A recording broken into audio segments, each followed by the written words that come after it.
Hello, how's it going? Hope you're doing well. Today, playing some blue-white spirits in Historic Best of 3. Before I get into the list, the usual YouTube stuff, like, comment, and subscribe if you can. Thank you very much for doing that. And information about the deck list and timestamps are in the description as always. So, last weekend was the historic Hooglandia Open, and there were a lot of cool lists from that event. However, this was the list that really caught my eye. It was the 7th place finishing list by Alexander Miklo, and it's a spirits list, so I had to try it out. Let's take a look at it. Like all great tribal lists, there are going to be lords, of course. We are playing 4 Empyrean Eagles. This one says other creatures you control with flying get +1/+1. All of the creatures we're playing in the main board have flying. A few of them in the sideboard don't, but for the most part, this is going to buff everything. And then 4 Supreme Phantoms. Other spirits you control get +1/+1. We're playing a lot of different spirits. We do have some non-spirits in the main board. Still, we got to have Supreme Phantom in the deck. Now, there's another pseudo-lord in the deck, Rattlechains. Some people will argue Rattlechains is not a lord. I firmly believe, however, it is a lord. It is a 2/1 for 2 flash-flying creature that says when Rattlechains enters the battlefield, target spirit gains hexproof until the end of turn. Really great for blanking your opponent's spot removal. And then that last line of text is where Rattlechains really shines. You may cast spirit spells as though they had flash. So instead of giving +1/+1 to all your spirits, it's giving flash to all your spirits. And a lot of the time, that's going to be even more valuable than the +1/+1. Now, since we have a whole bunch of great lords, we have to have great creatures to buff up, and we have 4 great utility spirits here. Spectral Sailor, simple card, 1/1 for 1. However, when we start flooding out, we can use its 3 and a blue draw card ability. Super great for coming back late in the game. Shacklegeist, a 2/2 for 2 that allows you to tap down creatures you don't control at the cost of 2 untapped spirits. This is really great in the face of like a 12/12 Death Shadow. They're about to slam in. Maybe you have a Spectral Sailor and a Shacklegeist on board. Well, you can tap down those 2 creatures and tap their Death Shadow. Keep it under lockdown. Hanged Executioner is a little bit expensive. It is a 1/1 for 3. However, when it enters the battlefield, it creates a 1/1 spirit token, so giving us 2 bodies for 1 card when we have cards like Shacklegeist that need untapped spirits and lords. It can be very important. And then the Herald is a 2/1 flash flying creature for 3 that also taps down our opponent's creatures. It says whenever Herald or another spirit enters the battlefield under your control, tap target creature an opponent controls. You can really start to lock down the game if you have a couple of Heralds on the board with things like Spectral Sailor or Rattlechains to flash in. Now, we're not playing only spirits. We do have a couple of non-spirits, but these are great utility flying creatures. Watcher of the Spheres is a bird wizard with flying. Creature spells with flying you cast cost 1 less. This discount is huge. If we can be casting out our elite spellbinder for 2 instead of 3, it's a big upside. And then whenever another creature with flying enters the battlefield under your control, the Watcher gets +1/+1 until the end of turn. I've seen the Watcher get up to like 6/6, 7/7, and just slam the opponent down. It can get out of control really fast if the opponents don't keep it under wraps. And then the Elite Spellbinder, a 3/1 for 3. When it enters the battlefield, we get to look at the opponent's hand, and then we get to tax one of their cards by 2 generic mana. This can be really important for just buying 1 or 2 turns. Our deck folds really quickly to things like Wrath of God or Languishes, any kind of board wipe, really, because we are playing to the board and we are going fairly wide. We're not going to be keeping too many cards back in our hand unless we have a Rattlechains. If we can tax something and buy ourselves a couple of turns, that could be enough to close out the game. And then same thing applies to our last card in the main board, Memory Lapse, a kind of counterspell. If we can delay some big things like Wrath of God by just 1 turn, that might give us enough time to close out the game. As far as lands go, most of the lands are pretty basic in the deck. However, there are 2 lands that are a little bit unique. Ancient Ziggurat, only a 1/of, but it is a little unique. It creates mana only for creature spells. I want to bring this up because I've had times where I've forgotten that it only creates creature mana, and I put out an Ancient Ziggurat and then an island holding back a Memory Lapse. Well, you can't play out that Memory Lapse anymore. So be very careful with your Ancient Ziggurat. Always be tapping it for your creature mana whenever you got to do that. And then Blinkmoth Nexus is a super sweet card. It creates generic mana only. Not a big deal. Our other lands will allow us to create white and blue mana reliably enough, and our creatures need quite a bit of generic mana to cast anyways. And then later on in the game, we can pay 1 to make Blinkmoth Nexus a 1/1 flying artifact creature. Gets buffed up by the Empyrean Eagle. Can get in for 2-3 damage sometimes. Really great little card to include in the deck. Over into the sideboard, we got the typical things. We have our Graveyard Hate. Rest in pieces, Grafdigger's Cages. You would expect those, of course. We also have some removal. Skyclave Apparition is a little surprising to me. I would have expected Skyclave Apparition to be in the main board, but I think the fact that it doesn't have flying kind of forces it into the sideboard, only for when we really need that card. And then Brazen Borrower, really cool when we need to bounce something vital. Also comes in as a 3/1 flyer. 3/1 flyer gets buffed by Empyrean Eagle up to a 4/2. Can really impact the game quite a bit. Kira, Great Glass Spinner, and Archon of Memoria are 2 more sideboard cards. Kira does a really cool effect that protects our creatures. It says, creatures you control have, whenever this creature becomes a target of a spell or ability for the first time each turn, counter that ability. This is a symmetrical effect. This means you can't buff up your creatures. Let's say you have a Kira on the battlefield, you cast in a Rattlechains, while your Rattlechains can't give hexproof to any of your creatures. So be careful with Kira. However, in the matchups where your opponents are playing, let's say, black or red, where they have a lot of spot removal, having a Kira on the board to blank those first spells, making all of their removal have to go 2 for 1, is just fantastic. And then Archon just slows down the opponent. If they're playing Phoenix or any kind of spell flinging decks, you put this out. We have Rattlechains to flash creatures in on their turn, so we can be playing kind of 2 cards per turn. It's just a sweet flying creature to have in the sideboard. And then the last sideboard card is Redain, God of the Worthy. This card just does so much, and I think it absolutely has to be in a flying-based deck. First of all, as a 2/3, it says non-creature spells your opponents cast with converted mana cost 4 or greater cost 2 more to cast. This is a great tax for Wrath of God or Languish or Extinction Event. Any of those cards that are going to blow us out, we get a Redain out on turn 3, and they're going to have a little bit of a harder time dealing with our wide board. And then in the game where your opponent is doing a lot of damage, maybe you run into a mono red or kind of aggro decks, you can put out Valkmira, Protector Shield. It prevents 1 of that damage. Our creatures are pretty vulnerable. We have a lot of 1/1s and a lot of 2/1s and 2/2s. However, if we can have Protector Shield on the field, our 2/2s are a little bit safer from things like shocks and magma sprays, and that could really help us edge out a win in those games. So here's the Spirits list. We're going to try it out in a few games. The season just reset, so I'm back down to Plat 4, I believe. See if I can climb a little bit with this sweet-looking deck. All right, see you in the games.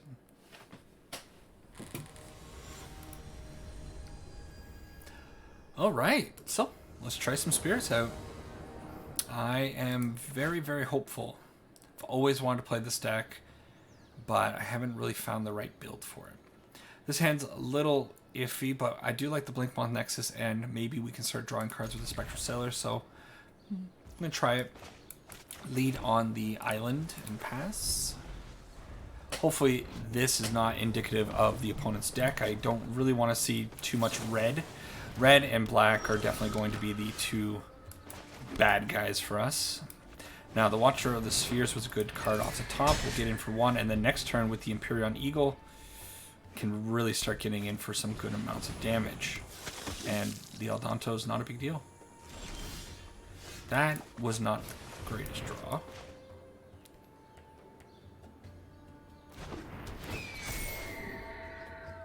So Watcher gets a buff from the Eagle, and it gets another buff from a flying creature entering the battlefield, and suddenly we're swinging for 6. Although we're flooding a little bit, we have a good board presence. We do have the Spectral Sailor to hopefully draw a card, and the opponent knows they're not going to be able to do anything about that. So, what do we put the opponent on? They're playing Selesnya and an Eldanto Vanguard. What does that mean? Do I want Skyclave Apparitions? Do I want Kira? I think I want 1 or 2 Kiras, just because I'm assuming that they're going to have their own Skyclave Apparitions. If we can get those on the field, it's going to make things real hard for the opponent. I could also do Grafdigger's Cages, but I'm not really certain they're on Collected Company. Probably likely, but what feels bad in our deck? I feel like Memory Lapse is not going to be the most vital card. I'd rather have Skyclave Apparitions and the Kira. We'll try it like this, and hopefully we get a little bit more information from the opponent's deck. One thing I've been noticing over the last couple days, people have been playing very unique decks. I don't know if there's a new influx of people coming into Historic or what, but just lots and lots of new neat things happening. Alright, so we lead out on the island and pass the turn.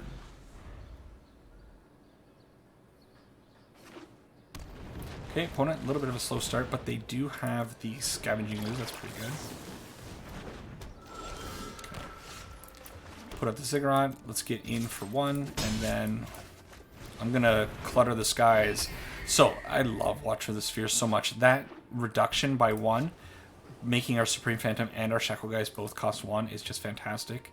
If we could find, like, a Rattle Chains off the top or another Lord, yeah, things can get real silly real fast. That being said, the opponent is up to Collected Company mana, and if they do in fact have the CoCo, I don't know. They have a Dromoka's Command. Okay, well, things just took a very, very bad turn. Dromoka's Command is a card I have to consider a little bit more going forward. I kind of see Selesnya, and I think they're not going to have too much removal outside of Skyclave Apparition. Yeah, and that Skyclave, very timely. So let's eat up the Scavenging Ooze. Just incredibly lucky to find the Apparition there. And then hopefully next turn I can get down with the Supreme Phantom and the Shackle Guys. Well, I guess that's not going to happen now.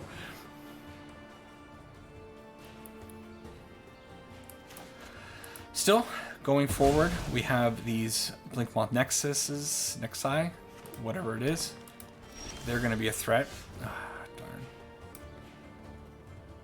Yeah, I think I'm going to go out with the Supreme Phantom. And attack just... Oh, I don't want to attack with that. No. I'd rather have the draw on the Spectral Sailor. Maybe I should have waited and just drawn this turn with the Spectral Sailor. I'm not sure. So they're going to get in for 3. You got it.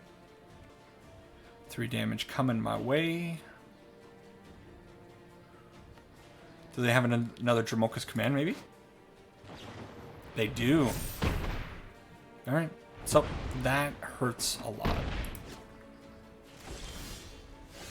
Shacklegeist, not bad, not great. Let's commit 2 Geists to the board. The cool thing about the Geists is that we're going to be able to lock down this Elite Spellbinder and maybe buy me enough time to find something relevant. So that's what we're going to be doing. Tap, tap.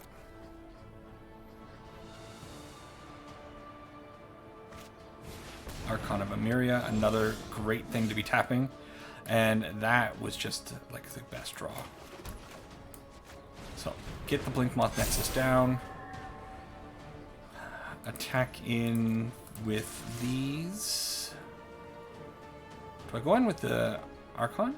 Or the Apparition? I think I might.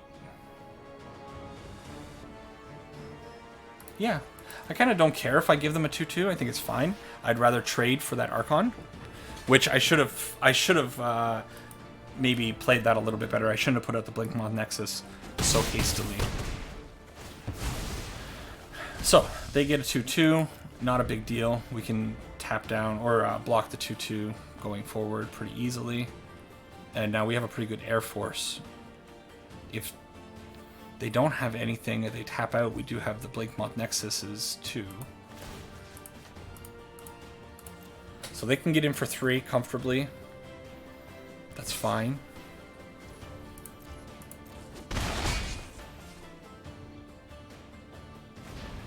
Lovestruck Beast on the ground.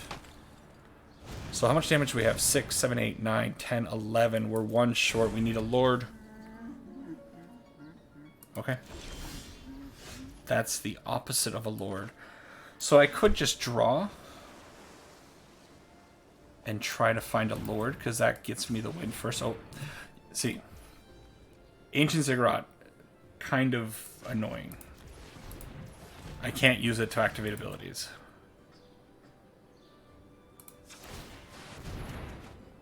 Shacklegeist. That's fine. So, I attack in with 1 Shacklegeist, then on their upkeep I tap, tap, they can get in for 4, and then we can win on the crackback. Okay. We assume they don't have anything.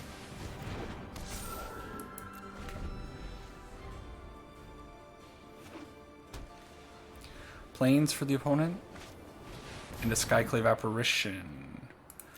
That's really big. What do they do? Tap. Okay. So, we'll do that. Okay, now we need a Lord again. And we're tapping this down again.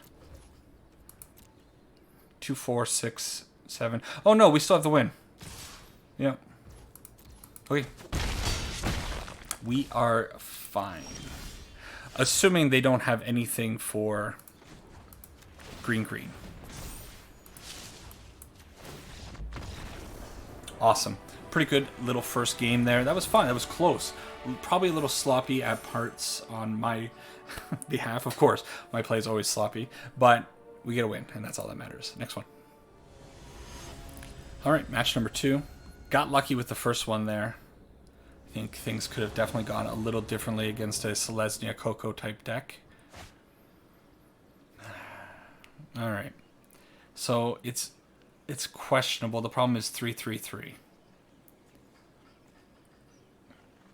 I feel like I would rather throw it back and try to get some earlier plays. I'm happier with this one.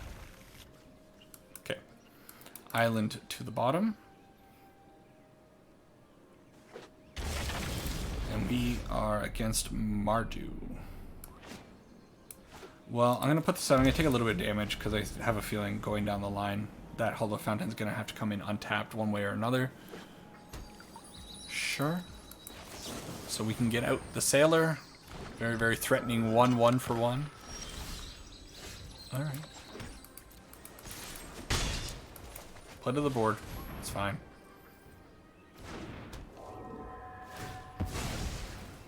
They're on a Yorion deck with Mardu. I don't really know what that means.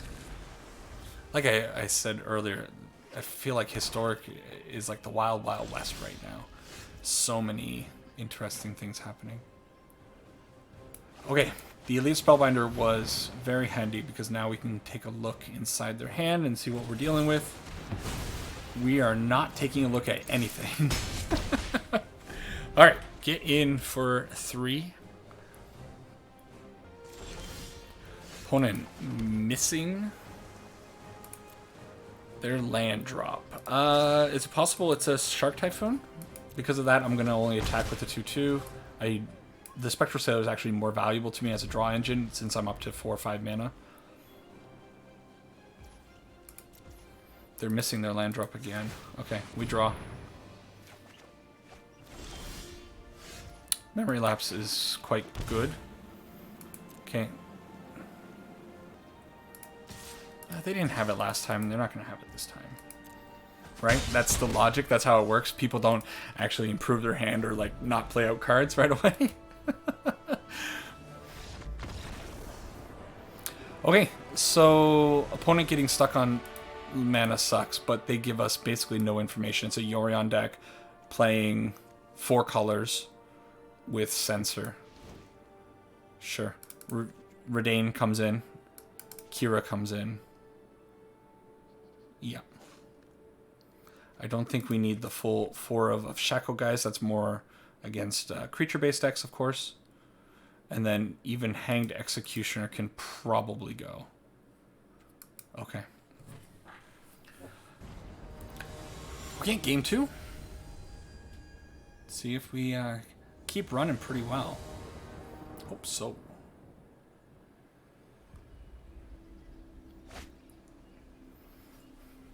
Alright. I kind of wish one of these Blink Moth Nexus cards were, you know, a dual land, of course. Who wouldn't? But it's fine. We'll lead on the Glacial Fortress. Of course, it requires a Plains or an island to come in untapped, and we don't have that luxury at the moment. They took the Watcher of the Spheres, which is probably the better card to take over the Supreme Phantom. The Supreme Phantom by itself is just a 1/2. It doesn't do much of anything, so it's fine. Let's get a Nexus down, and then Yeah, we'll put out the card that doesn't do anything. And then we're going to have a little bit of a Nombo synergy here with the Elite Spellbinder with a Supreme Phantom on the board. Again, not doing a whole lot, but I still want to get out the Elite Spellbinder just so I can take a look in their hand, and hopefully they don't have another Censor for us. No Censor this time. Okay, what are you up to, opponent? Sure. Well, what? Alright. We slow down Aggro the Cods for a bit. Get in for one. Why do they have a Maul of the Skyclave in a deck like this? I'm very surprised by whatever's happening here. Wow, we are not drawing any of our important lands. So, I'd really prefer not to let one of my lands get hit by the Prismari command. Therefore, I will just get in for this.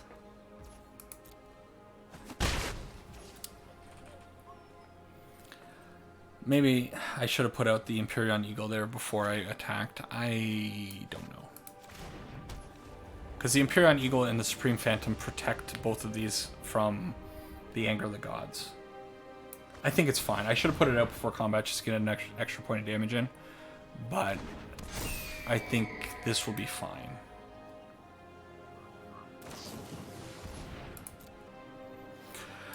Yeah, Blinkmoth Nexus is a super cool card, but I don't think you really want to draw 3 of them in your top 11. Usually better not to do that.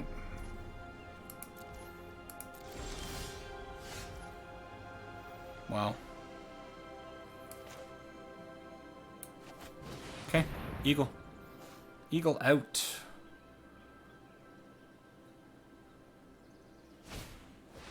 Get the Memory Lapse this time. Sure. So, they have 2 mana open. I think this time I can turn on the Blink Moth, push a little bit of extra damage.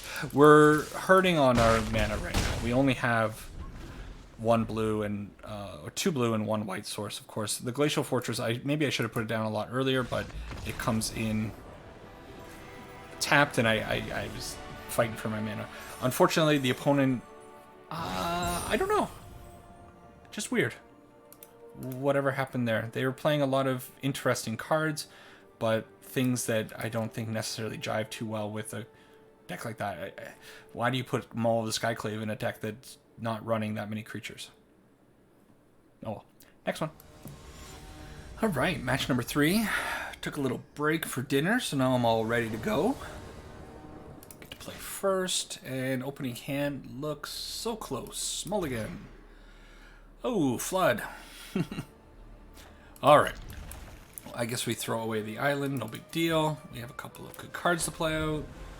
Let's see if we can get there. We gotta draw very well going forward. Mountain, eh? So I would love to throw the Watcher out, but I'm so afraid of it dying to so many things. Maybe it's just put out the Supreme Phantom. They have a... If it's mono red or some... You know, those decks like that. Magma Spray, type decks, Pillar of Flame. They're going to have a hard time getting rid of the Supreme Phantom. It's not. It's Gruul, so things definitely have now changed. So I get out with the Watcher and also the Shackle Guys. Get in for 1. And now I can keep this Voltaic Brawler locked down for quite a while. Next turn, going to get in for a lot of damage. I wonder if Gruul is going to be a popular deck. You know, after Seasons Reset, I'm sure people are starting to climb. This might be like the default. Just get some quick games in. Climb the ladder, get back to Mythic. Why? Oh, okay. Alright. So, what I did there is I forgot, I said this in the intro, Watcher of the Spheres is not a spirit. And that's something that always slips my mind. Not a spirit, so I can't use Watcher to tap down with the Shacklegeist. Probably should have left the Supreme Phantom open because it wasn't worth getting in for 1 damage to That hurts so much. Oh my god, could you imagine if I still had the Watcher out? We could go out with both of these and things would really be good shape. Still, things are all right. I am still going to go out with the Hanged Executioner. Makes 2/1/1s. Get in with those ones. Then we can use these two, because they are in fact both spirits this time, to tap down the Voltaic Brawler, put it the Supreme Phantom, and be swinging in huge. I hope they go out with just the Bone Crusher. Questing Beast is fine, honestly. Yeah. So, tap down Mr. Questing Beast. They get in for 6. Yeah.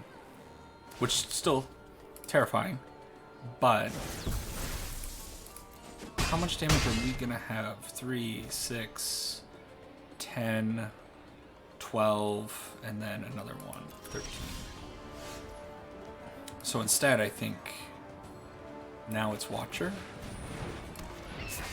plus Supreme Phantom. Just kind of got to make sure I don't die this time.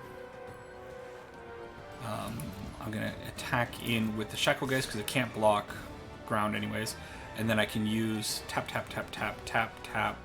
They get in for 3 at most, and then the Crackback is going to kill them. So, hopefully with this Shacklegeist, I have a good lockdown. That's the plan, at least. Even if they have an Embercleave, not a big deal. They put in, you know, they play a land, they attack with the Pelt Collector, Embercleave, get in for 6. It's fine. Shacklegeist, such a powerful card in some matchups because it can just keep the board locked down. Of course, you can't always attack in, which I think it's a great card design because you do have to make the choice. Do I leave Spirits back? You know, there are cards these days. A friend and I were talking about it, I don't know, a month or two ago, about cards that don't have any card or any choice. It's just you do everything. You attack with it. You do the ability on it. There's very little restriction on the card. Whereas with the Shacklegeist, you know, it's well designed. You have to tap 2 untapped spirits. It's a huge cost, but in the face of a Questing Beast, yeah, it's a, you know, it's worth paying. But choices are really good for Magic. They make the game more interesting. It's the reason why I continue to play the game over the last, I don't know, 4 or 5 years now that I've been doing it on and off. More now lately, but yeah, games get very interesting when you have a lot of choice to make. When it's automated, things get stale very quickly. They need more cards like Shacklegeist. And our opponent is just timing out. I don't know why. But we have to tap. Tap. And my turn. Okay. Not a great draw. Let's be safe. Get in with everything. It gets super sunny in the late evening. The sun starts coming in from that window, and I can just kind of look on the camera and I see it like a giant ball of light.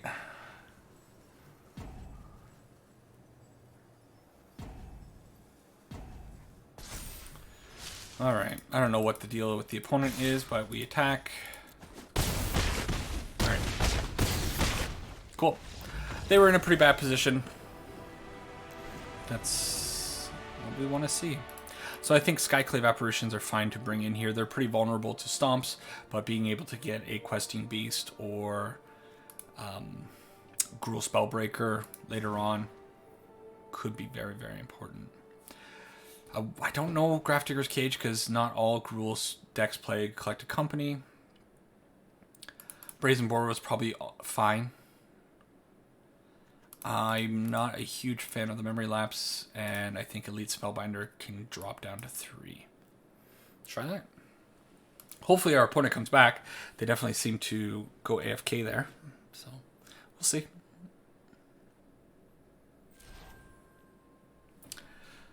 Alright, so apparently locking down a Questing Beast and a Brawler is very, very tilting, and opponents just disappear when that happens, so I'm going to leave that game in because I think it really showed the power of Shacklegeist quite well, but it was only one game, so play an extra one maybe. Next one. All right, more spirits. Time to lock down more opponents with Shackle Geists, apparently. Hey, opening hand looks all right. It'd be cool with another land or maybe a Spectral Sailor, but I'm happy with this. We can go turn 1, Watcher of the Spheres, and then Rattle Chain, perhaps. Okay.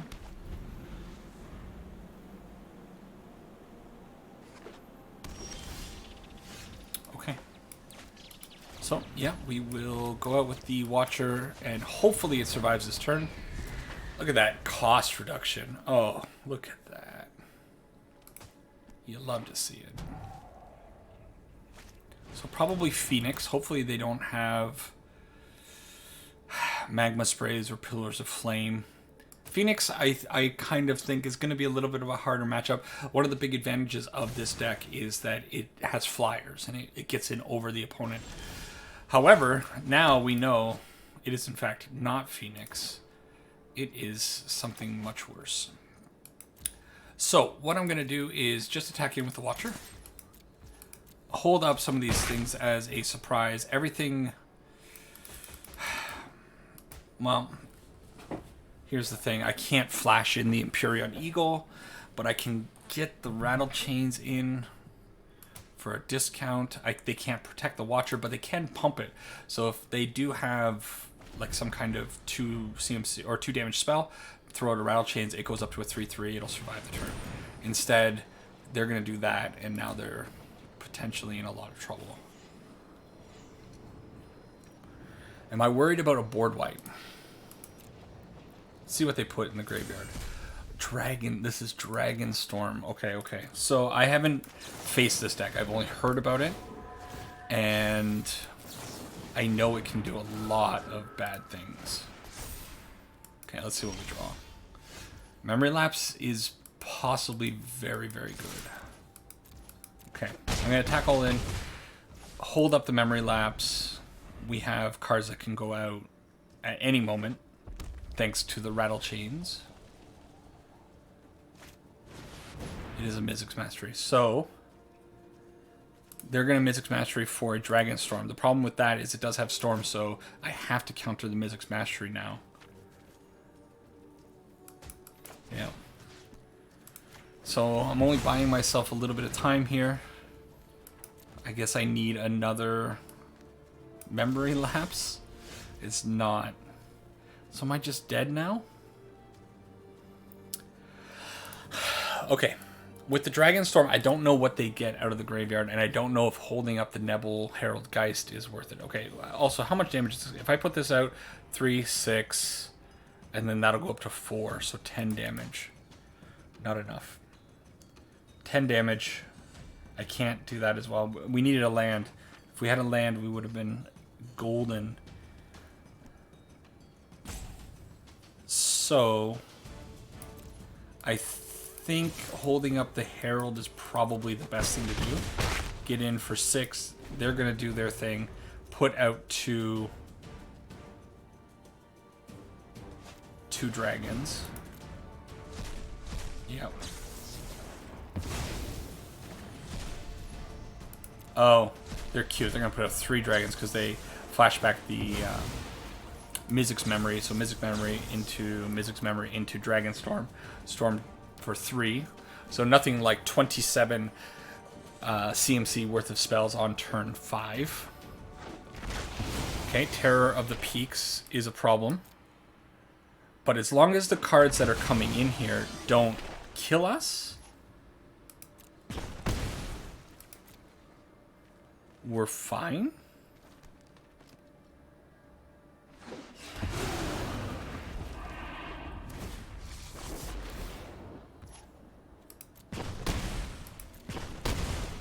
We're fine?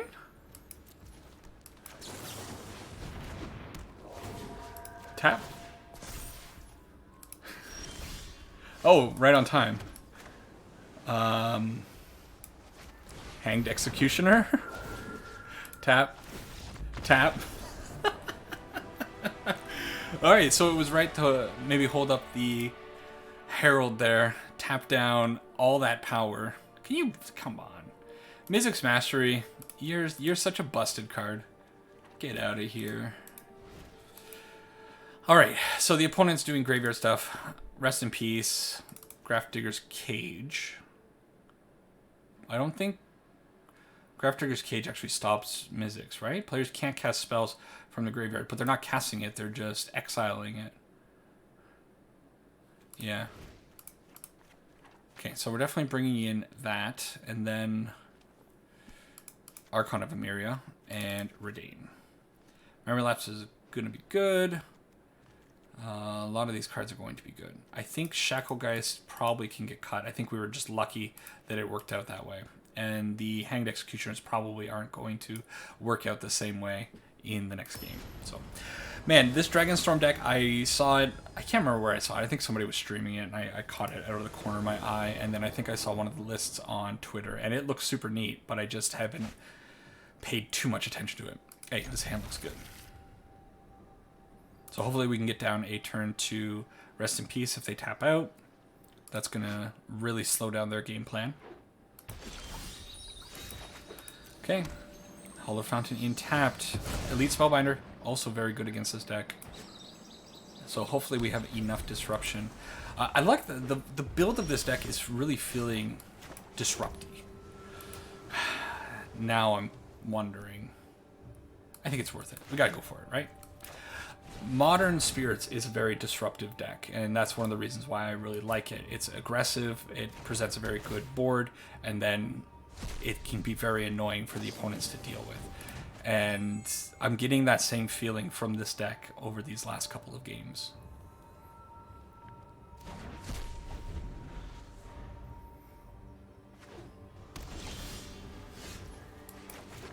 Okay, let's see what they got in hand.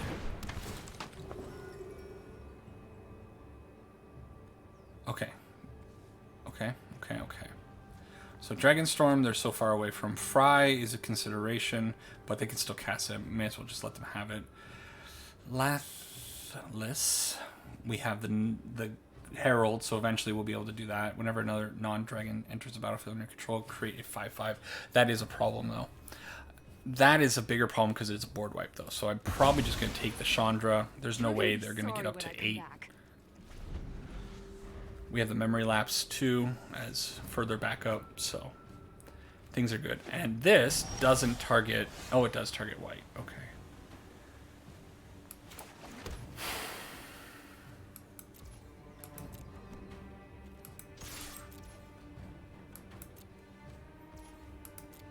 Okay. So Nexus out. Hopefully later on we can turn it on. And then I think I'm probably just flashing in the Herald, holding up the Memory Lapse. I really want to find... That's a really good draw, because that just kind of blocks a lot. I really want to find Rattle Chains. You're not a Rattle Chains.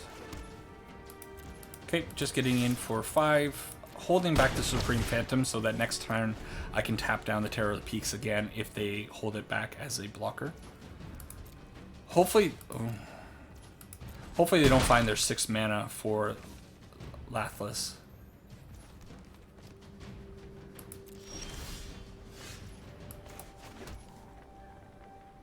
Okay.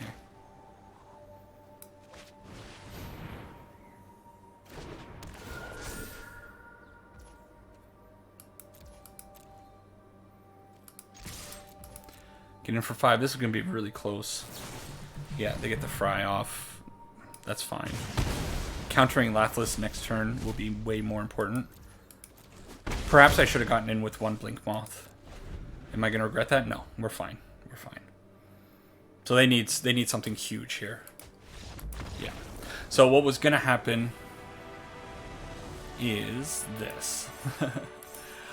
They could have attacked, whatever it's tapped, and it's irrelevant. I can turn on the Blink Moths, put out the Imperial Eagle.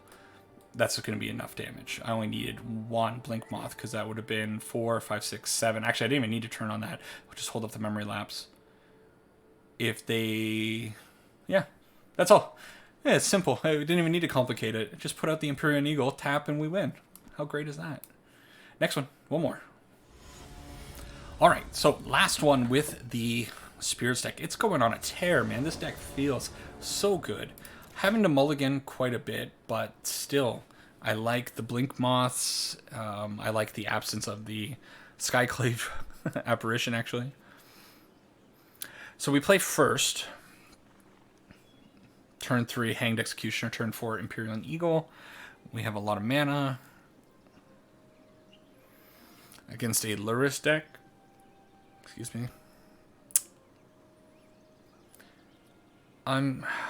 This one's so close. I'm going to keep it. I might regret this, but I'm going to keep it. Lead on the Blink Moth. If they are like a Thoughtseize type deck, big trouble. Oh, punished.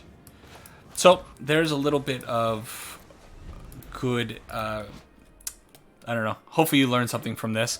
Watcher of the Spheres is like the only card in the deck that has a very stringent mana cost, being white and blue. I don't think there are any other cards in the deck that are similar. Because of that, you should always make sure to have that out. I should have considered that. That's for sure. Okay, Dreadhorde Arcanist, pretty big problem. So I think I'm just going to go out with the Hanged Executioner, create 2 bodies. Maybe they won't be too incentivized to do something about that. It'll seem kind of innocent enough, and then I can go from there. This is kind of looking like a feather deck to me.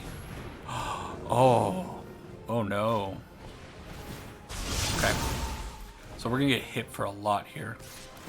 Yeah. A total 5. They draw 2 cards. I might actually have to use the Exile ability on Hanged Executioner. Never thought I'd have to do that. Okay, put that out. Do I need to get rid of the Leonin Light Scribe?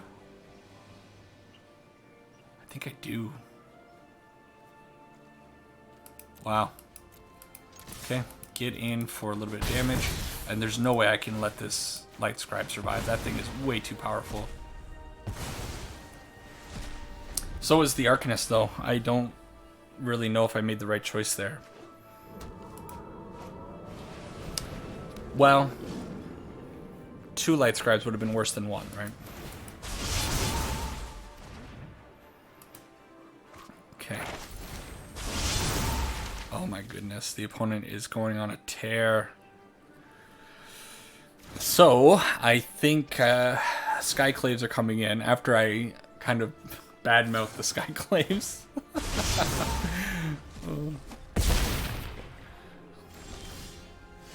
Okay. On top of all of that, definitely flooding. Just gonna play to the board. No attack. Try to survive.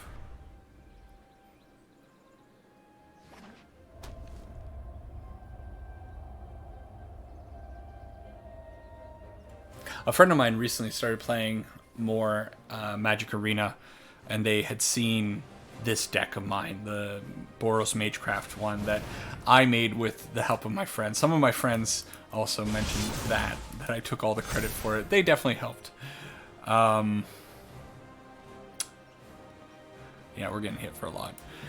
And he started playing this deck and having a lot of fun with it, a lot of success with it. It's a very cool deck. I don't have Invigorated Rampage in it, but I know that's a card that I was looking at recently. So it's going to be 14 trample. We have 6. Oh, 15 because it gets pump. Yeah. So everything goes in front and we die. That's really, really cool.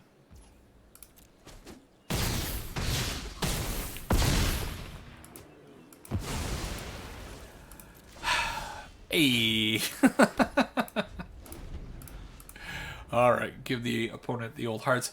Kept a semi-questionable hand and ended up drawing so much more mana. I think we started with 5 and drew 4 more.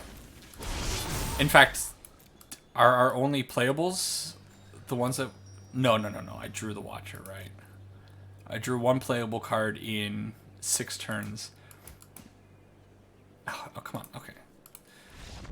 the opponent had the just go. Don't mess around when you're doing that. Okay, Skyclave Apparition comes in. Archon of Emeria coming in. Grafdigger's Cage coming in. And possibly Rest in Peace. They do play a lot out of their graveyard. Maybe I don't need to go too hard, though, on the graveyard hate. I feel like Elite Spellbinder is not going to be very impactful in this one, and same with Memory Lapse. It feels kind of bad. Maybe I'll bring in one Rest in Peace. Could also make the argument to bring in Brazen Borer over the Hanged Executioner. I think it's probably just better to be able to bounce. Sure. Okay. Let's get him. We gotta win this one. We've been doing so well. I don't want any losses. Gotta keep rushing to diamond. Yep. Okay.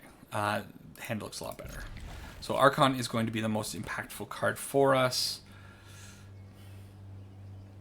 Probably just get rid of Supreme Phantom. Yeah. Okay. So lead on the island. Then go Glacial Fortress into this fella. And then it's going to be Archon and Rattle Chains.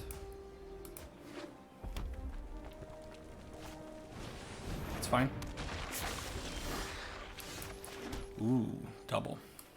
So I'll go out with the Archon now, and then on their turn, I'm going to flash in the Rattle Chains. Or do I want to do it now? No, I'll do it on their turn. I was thinking I want to get one more pump with the Watcher, but I don't need to. And then once I get this second Archon down, I think the game might be well locked. If only you were a spirit, my poor Archon friend.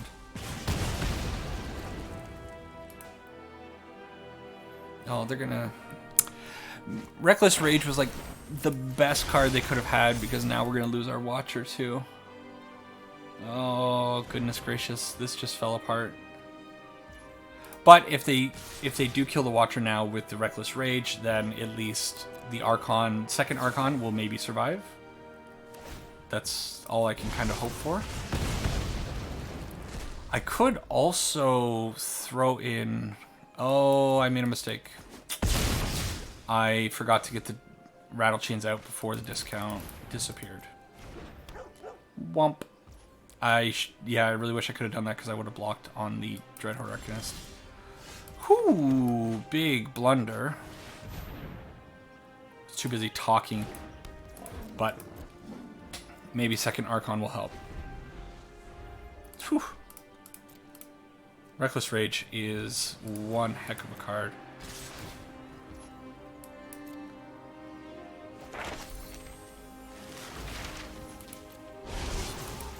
Okay.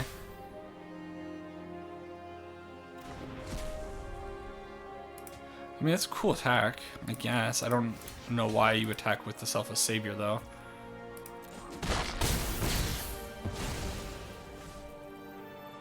This game would be so different if I could have gotten that Rattle Chains out. Dumb, dumb, dumb.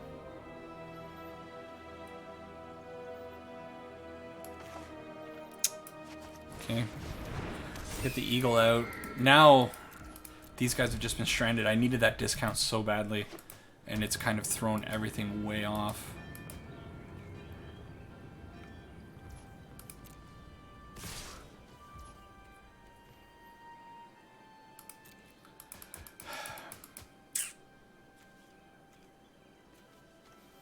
What could they have? The problem is if I block with the Empyrean Eagle, they pump up the Lumimancer. It doesn't... Nothing dies, but I need the Archon of Emeria on the board. I think I have to take the risk here. If they have a shock or... Okay, they're pushing damage instead of... They're pushing a lot of damage. I wasn't watching how much damage that was. Alright. Kind of a piss poor way to end it. You know what? I'm going to play one more. I'm not happy with that. Alright. More spirits. I got to play one more. That last game I just... I don't know where my head was at. This looks good. Gotta keep moving forward. That's it, right? Move forward. Forget about missing the discount.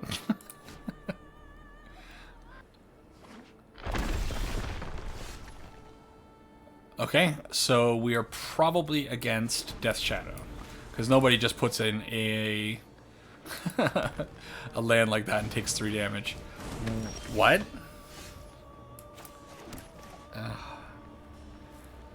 Yeah, okay. Watcher. I have no idea why that happened. There must be a reason for it. Okay, no Skyclave. Spellbinder is fine. Okay.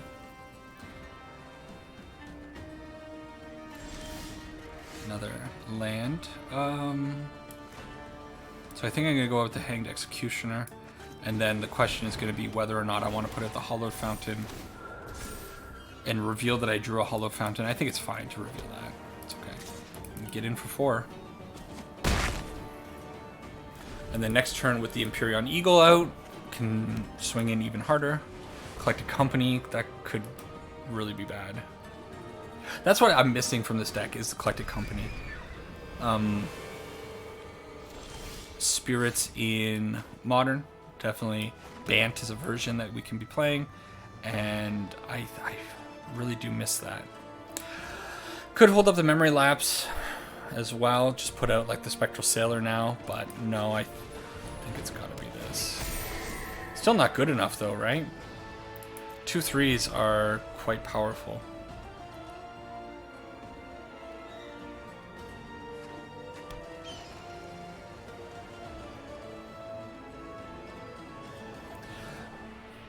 As much as I like the Spirits deck, a big part of me kind of feels like it's just a worse version of the Selesnya CoCo deck, truthfully. Mostly because they're just playing the same creatures. A lot of the same creatures, but better. And yeah. Okay, we'll do this. We'll see what their last card is. And they have access to Collected Company, which is just massive.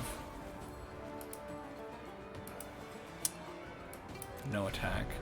I guess maybe I'll be doing this plus this in the near future. Very possibly.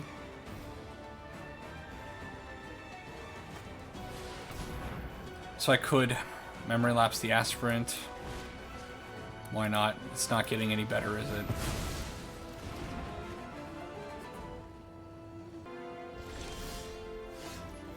It's good.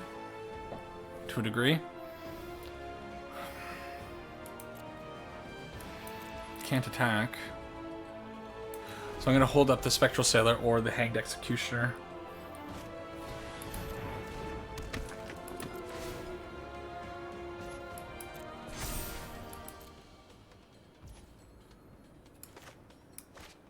Let's draw.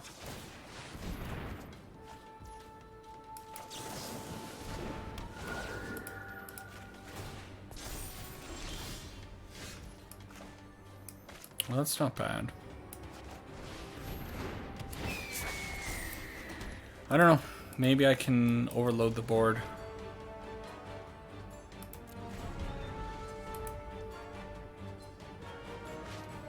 Great Henge, yeah. No, we don't beat that, I don't think.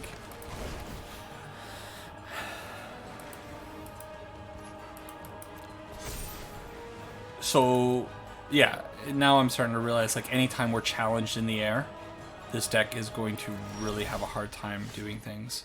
That being said, Empyrean Eagle is a very good draw, and we actually have 6 mana, so I could, in theory, exile something and Empyrean Eagle.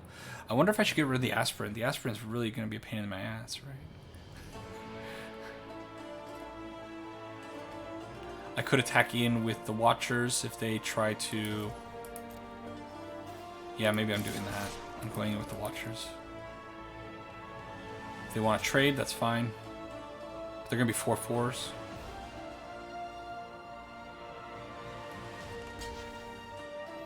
Okay. Yeah.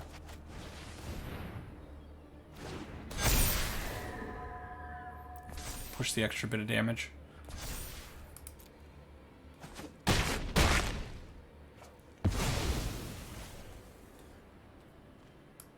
Okay.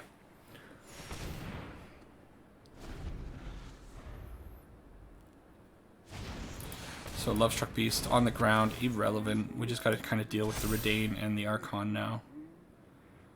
Which we might be getting to a point where I can just push through them.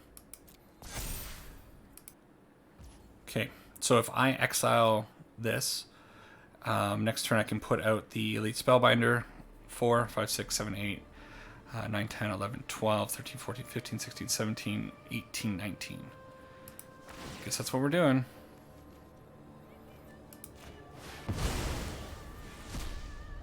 Now if they have a Collected Company, I guess this is going to reveal it.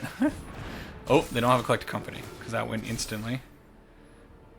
Okay, take that.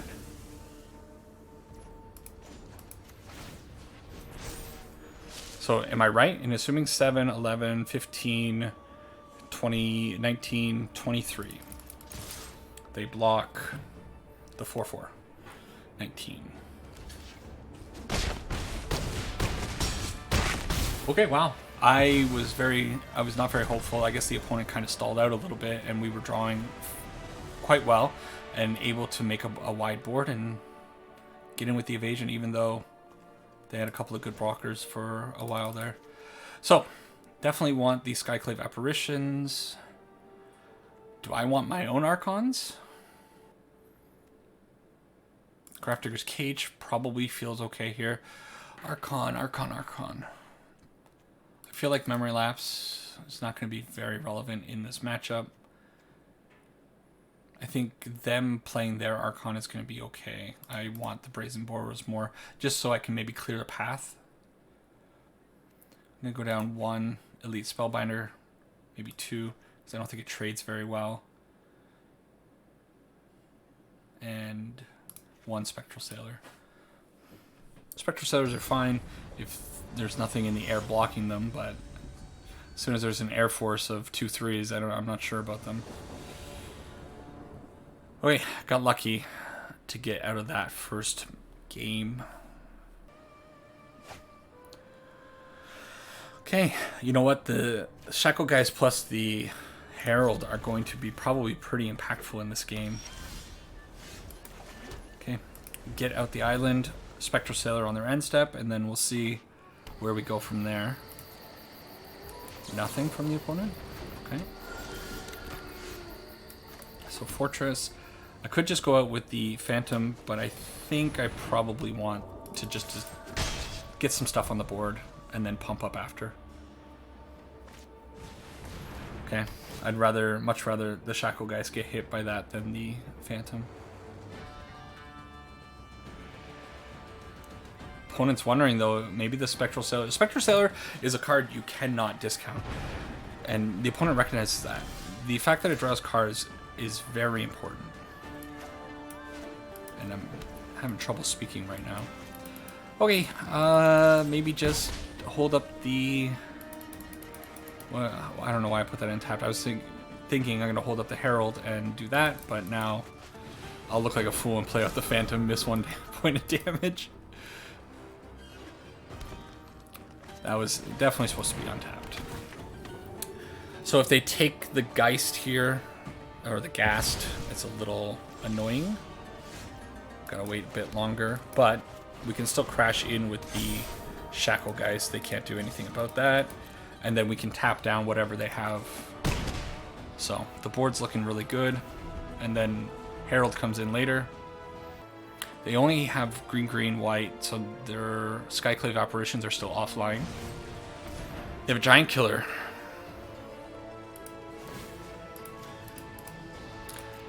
May as well tap down the Spellbinder while I can. Okay, attack in for 4. Going to cast the Herald this time, and then follow it up with the Apparition. We have 8, that'll be 8 damage coming in potentially. Hopefully they don't have a Collected Company. Oh, that's so fine. a little more annoying, but you know what? It's not even that big a deal.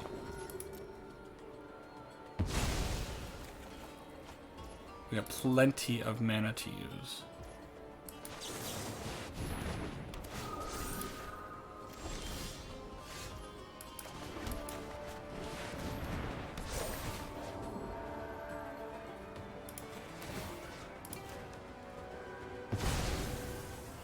Maybe I should have done it the other way. But they're down to 1. If I can't find 1 point of damage here, I'll be pretty sad. Especially with the Herald on board. They've gone through so much removal already. Hopefully they don't hit well here. Nope. GG's. Wow. Little shaky. Good game, opponent. Give him the GG in the hearts. Alright, let's go to a bit of a wrap-up. Alright, so the Azorius Spirits deck feels super good. I've dabbled with other decks in the past, and something's always felt a little bit clunky to me. But this time, everything went well. I'm not sure if it was just the matchups were good, or the games just went smoothly for me. The draws were mostly good. We flooded a few times, but it wasn't that bad. Still, the additions to this deck feel good. I've tried it with Watcher of the Spheres before, and I've kind of gone back and forth, but now I feel like that is certainly a card that belongs in the deck, especially if you're smart enough to get it through your thick skull that it's not a spirit, it's a bird wizard, and you got to take advantage of the discount before it's gone. If you can do that, it's a very impactful card. I like the Elite Spellbinder. I like the Nexus in the deck. The Hanged Executioner, putting 2 bodies on the field when you have a Herald on the field to tap down those dragons. Oh my god, it was amazing. Had such a good time with it. I don't mind that the Apparitions are in the sideboard. They're great when they do come in, but we don't necessarily need them in Game 1, because Game 1, we're just flying over our opponent and trying to rush them down as quickly and efficiently as possible, and this deck can certainly do that. So I think it's great. 47 rare cards, very steep cost for the deck. And you know what? Unfortunately, something like the Rattle Chains, Shackle Guys, Supreme Phantom, well, that's going to be 12 rares right there that are very specific. Hanged Executioner, you probably don't want to be crafting Hanged Executioners, right? Elite Spellbinders, Memory Lapses, yeah, they're good. But some of the other rares in this deck are quite questionable. So unless you're really committed to spirits and you really love the playstyle of them, go into this one with a lot of caution. But I still think the deck feels good. I'm going to play it more and probably revisit it in a couple of weeks, see how it feels then. Yeah, happy with it. Happy I found a spirits deck that can maybe work. Anyways, thanks for getting to the end of the video. If you're still here, take care and see you in the next one. Bye-bye.